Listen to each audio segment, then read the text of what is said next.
Hello, नमस्कार sir. नमस्कार sir, नमस्कार. बोला. साहेब, आता समजा आपल्या महाराष्ट्र राज्यातील हवामान संदर्भातला एक आढावा पाहिजे होता. हां, बोला ना. तुम्ही जो अंदाज दिला होता मागील काही काळामध्ये आपल्या चॅनलच्या माध्यमातून, तसेच तुमच्या पण नवीन चॅनलच्या जे टेचेस वेदरच्या माध्यमातून 10 तारखेपासून राज्यात खंडाची जे की ही बघायला मिळेल खंडाचा प्रकार. तर त्याप्रमाणे साहेब म्हणजे की आता मागील जवळपास आज 13 ऑगस्ट आहे, तर 1-2 दिवसापूर्वीपासून पावसाचं खूप कमतरता दिसू लागली पूर्णतः राज्यात. हो, काही महाराष्ट्राच्या बऱ्याचशा भागामध्ये 70% भागामध्ये आज पाऊस कमी झालाय, पण 30% भागामध्ये स्थानिक वातावरणाचा म्हणा, गरमीची लेव्हल वाढून म्हणा पाऊस पडतोय.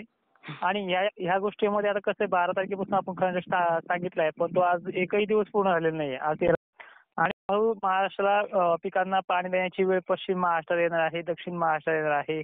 जालन्यामध्येही बऱ्याचशा भागामध्ये ही वेळ येणार आहे. पण ह्या वर्षी लानिनाचा खंड असल्यामुळे गेल्या वर्षी एवढी वेळ येणार नाहीये. जशी आपण धुळ्यामध्ये पाहतोय सिंदखेड परिसरामध्ये काही ठिकाणी पाणी आजही कालही पडलाय. हो. आजच मात्र विश्रांती दिली.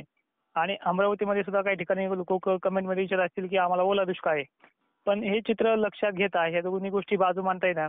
त्या शेतकऱ्यांनाही विनंती असेल की बाबा तुझ्या ठिकाणी पडलाय मुसळधार, पण बाकीच्या शेतकऱ्यांचं कसं आहे? ठीक आहे. हो ना. ते शेतकरी कमेंट करतायत की आमच्याकडे पाणी प्यायला सुद्धा नाहीये. काही कमेंट करतायत की आमच्याकडे अक्षरशः तुम्ही सांगितल्याप्रमाणे खंडाची जाऊ लागली आणि कडक ऊन देखील पडलंय.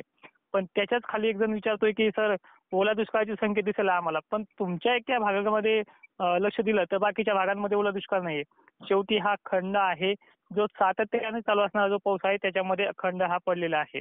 आणि अजूनही सुरुवात आहे. तुम्हाला अजून 7 सप्टेंबर पर्यंत कसा प्रवास पावसाचा होतोय हे देखील पाहायचं आहे. खंड सुरू व्हायच्या अगोदरच तुम्ही कमेंट असं करतात की आम्हाला यंदा ओला दुष्काळ आहे. ठीक आहे, हे चित्र बदलणार आहे. नाही. जालन्यातूनही अशा कमेंट होत्या की आमच्याकडे पाऊस उघडत नाही. परभणीत म्हणे असा पाऊस होता की आम्हाला महिनाभर पाऊस उघडत नाही. ठीक आहे, अजून कालांतराने तुम्हाला तो दिवस दिसणार आहे की पाऊस उघडतोय की नाही, पावसामध्ये किती दिवसाचा खंड येतोय. जे शेतकरी पावसाला कदरलेत अक्षरशः ते शेतकरी पाणी फोडल्याशिवाय राहणार नाहीये. मात्र लानिनाचा खंड असल्यामुळे 20% भागात ही परिस्थिती उद्भवणार नाही. 80 ते 75% शेतकऱ्यांना पिकांना पाणी या 7 ते 8 सप्टेंबर पर्यंत देण्याची वेळ येणार आहे. साहेब, बोला. काही जिल्हे सोडले ना समज काही, तर आता म्हणजे इकडं मराठवाडा झाला, त्यावर पश्चिम महाराष्ट्र झाले, परत पूर्व विदर्भातील काही जिल्हे आणि खास करून पश्चिम महाराष्ट्र आणि आमचा महाराष्ट्र. तर इकडं अद्याप शेतकऱ्यांना समज आता पावसाची वाट बघून आहे की म्हणजे एवढा चांगला मोठा पाऊस झालेलाच नाही साहेब पूर्ण अहो बाबळे सर, मोठा पाऊस काय होतोय एखाद्या तालुक्यामध्ये 10-12 ठिकाणी होतोय. याचा अर्थ असा नाही की तो आपण 70% किंवा 80% भागांचे लक्ष द्यायला पाहिजे की 20% भागांकडे लक्ष द्यायला पाहिजे. मला एक पहिली गोष्ट म्हणायची. 80% तुम्हाला माहिती आहे का बरेचसे शेतकरी असे आहेत की 70 ते 75% शेतकऱ्यांना आज पाऊस जवळपास पिण्याचं पाणी नाहीये. पण तो शेतकरी कमेंट करत नाही की साहेब तुम्ही सांगितल्याप्रमाणे खंडाची सुरुवात झाली, आमच्याकडे कडक ऊन पडे, मरणाची गरमी आहे, टेम्परेचर बी खूप वाढलंय, अजून 4-5 दिवसात जर पाऊस नाही आला तर अशी पाणी देण्याची वेळ कोणत्या कोणत्या भागात आली त्याही शेतकऱ्यांनी कमेंट करायच्यात. आणि विशेष म्हणजे जो पाऊस लागोपाठ चाललाय त्या लागोपाठ पावसामध्ये आता ही विश्रांती आणि विश्रांती एक्झॅक्टलीच समानार्थी शब्द खंड आहे. मला हे म्हणायचंय. आता विविध सोशल मीडियावरती वेगळं सांगण्यात येते की यंदा खंडाची परिस्थिती जाणवणार नाही, अमुक नाही. अरे 12 तारखेला खंड सांगितलंय, आज 13 तारीख आहे. अजून 15 ते 20 दिवस जायचे. तुम्ही वेटिंग करा ना. तुम्ही तुम्ही साहेब. वेटिंग करा. परिस्थिती पहा. गेल्या वर्षी सुद्धा असंच मला टॉर्चर करण्यात आलं होतं. हो की ना. तुम्ही 1.5 महिना खंड सांगितला, 1.5 महिना पाऊस येणार नाही का? ज्यावेळेस शेतकरी मित्रांनो की तुमची पिकं जेव्हा करपतील त्यावेळेस तुम्ही हा खंड मानाल म्हटलं. तोपर्यंत नाही मानायचे.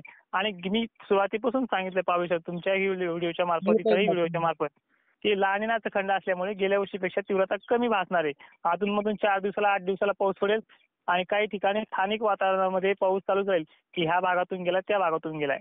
आता सध्या तरी विचार केला साहेब तर खूप टेम्परेचर खूप जास्त आहे आणि असं म्हणजे पावसाचं आता वातावरण बनल्यासारखं वाटतं पण पाऊस नाही येऊ लागला साहेब.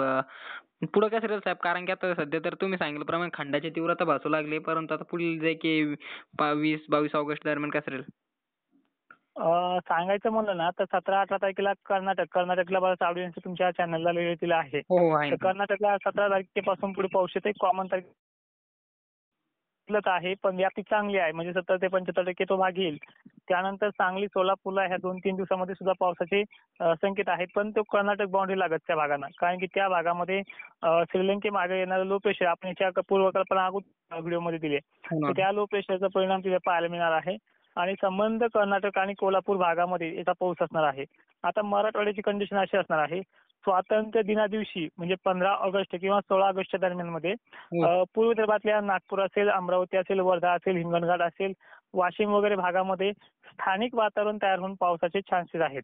आणि एक्झॅक्टली जालन्याची कंडिशन, मध्य महाराष्ट्राची, मराठवाड्याची कंडिशन जर पाहायला गेलं तर पाऊस आहे, पण कसा गरमीची लेवल वाढल्यामुळे 11-12 वाजता ढगांची गर्दी होईल आणि ती गर्दी पुन्हा वितळून परत 5:30-4च्या वेळेला जी ढगांची गर्दी ज्या भागात होईल त्या भागाच्या अवघ्या 10 ते 15 किलोमीटर अंतरावरती 100% पाऊस झाल्याशिवाय राहणार नाही.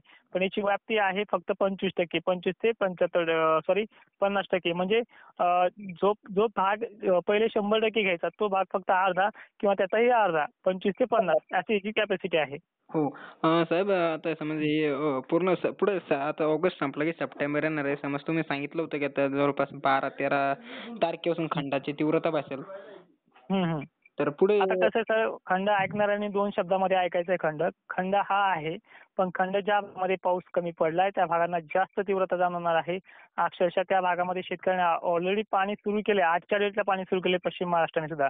पण ज्या शेतकऱ्यांना चांगलं पाणी झालंय, विहिरीमध्येही पाणी आहे, पण तरी त्या शेतकऱ्यांना जमिनीनुसार त्या पाणी द्यायची वेळ येणार आहे. अजूनही आता हा खरं तर टेलर आहे म्हणायचं आपल्या भाषेमध्ये.